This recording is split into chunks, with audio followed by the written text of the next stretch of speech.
YouTube, welcome back. Let me make the mic better because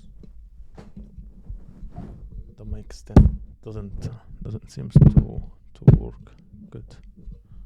I need to change it. Okay. Hey YouTube, welcome back. Today we'll continue our course in system design fundamentals. Today we will talk about domain name system, which is DNS. To make it simple, we use DNS instead of domain name system, but you just know DNS is short for domain name system. So let's say that let's go down here. Let's say that we have a user or a client, and this client and this client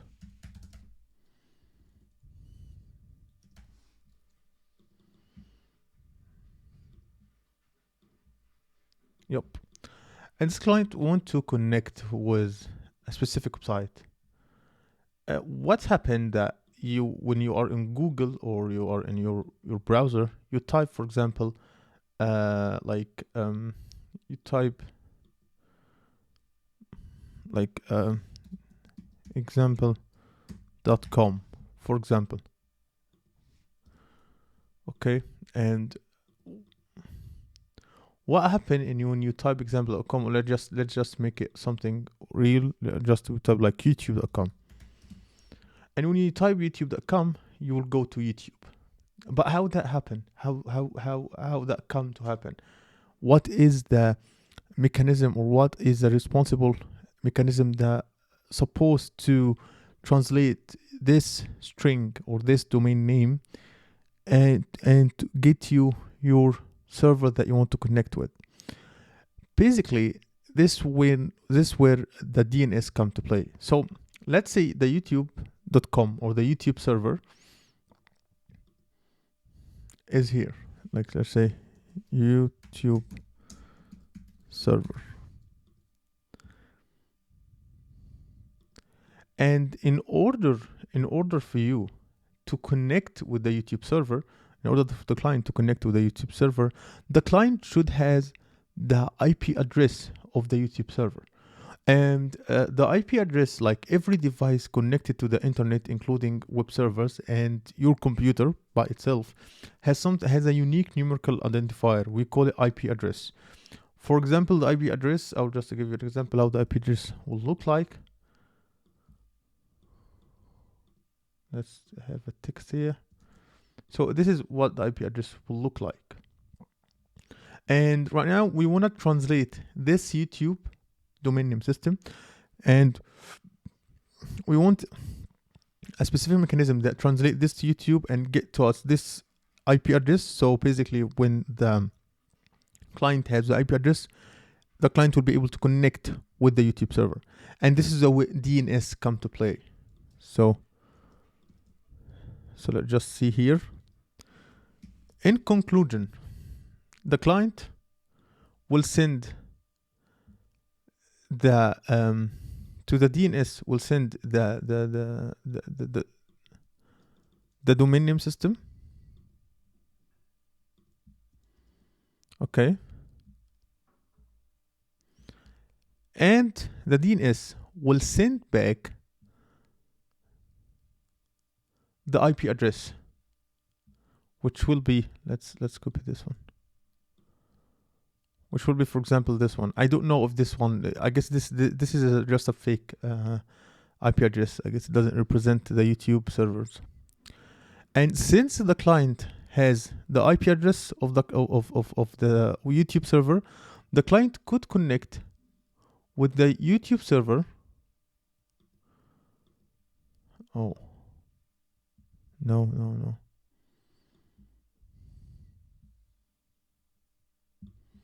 The client could connect with the YouTube server and create an HTTP request connected with the IP address, and also create we can create like HTTP connection and create maybe a get method to just, for example, like get videos or something.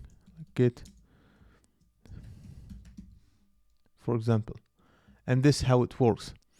But let's just see how these things will work. Let's just dig deep into it. So basically, the DNS, which stands for domain name system, is a fundamental technology, as you can see, used on the internet to translate human friendly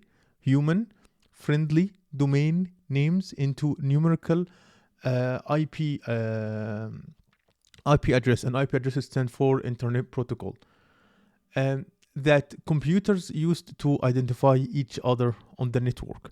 So we use the translating the human-friendly domain names into IP address that the computers use to identify each other onto the internet. And there are three main things here. We have the domain names. Domain names are human readable web addresses such as youtube.com, example.com, google.com, and they provide a convenient way for user to identify and access websites and online services.